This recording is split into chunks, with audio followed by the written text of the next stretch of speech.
Hey, what's going on, guys? Billy Shibley here, and today I am reviewing God of War: Ghost of Sparta for the PSP. It's a game that's worthy of the God of War name with tight controls, epic boss battles, and some pretty strong visuals. Ready at Dawn has once again managed to squeeze all the epicness of a God of War game into a PSP. I don't know how they do it. It's like magic or something.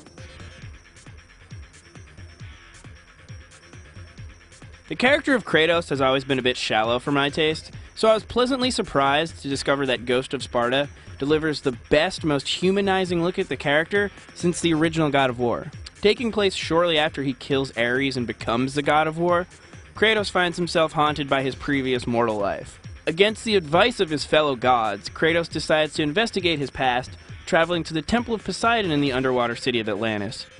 Here, his dying mother informs him that his previously thought to be dead brother is still alive. Kratos is driven by a sense of guilt to find his brother after failing to stop Ares kidnapping him back when they were children. But it's not all sunshine and lollipops. This is still the Kratos you've come to know and love. At just about every juncture, Kratos is shitting on a notable figure from Greek mythology and sticking his blades into a horde of enemies.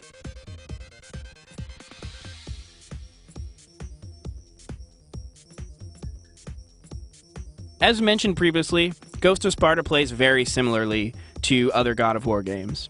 It's meticulously and intentionally paced between large-scale combat sequences, platforming sections, and the occasional move block on top of switch puzzle. It's a format that keeps the action feeling fresh and varied.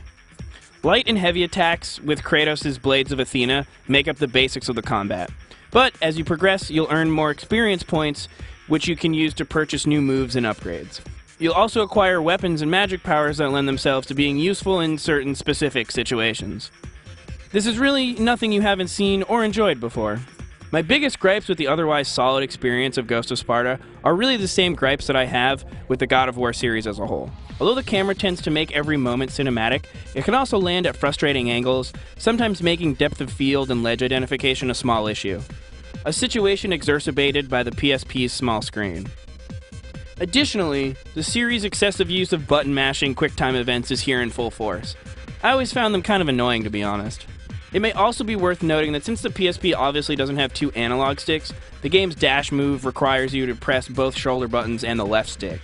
This is a minor issue that also plagued Chains of Olympus, but it remains the biggest weakness inherent from porting the franchise to a portable. With a playtime around 6 to 8 hours, Ghost of Sparta is a hefty chunk of game for a handheld release.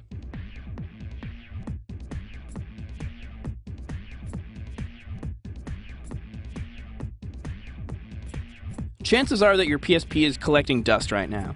However, Ghost of Sparta may be the best reason to reinvest time in the little guy.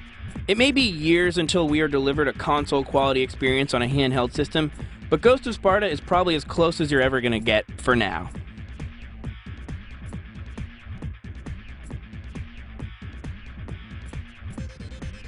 For even more game reviews, head over to blog.machinima.com/reviews.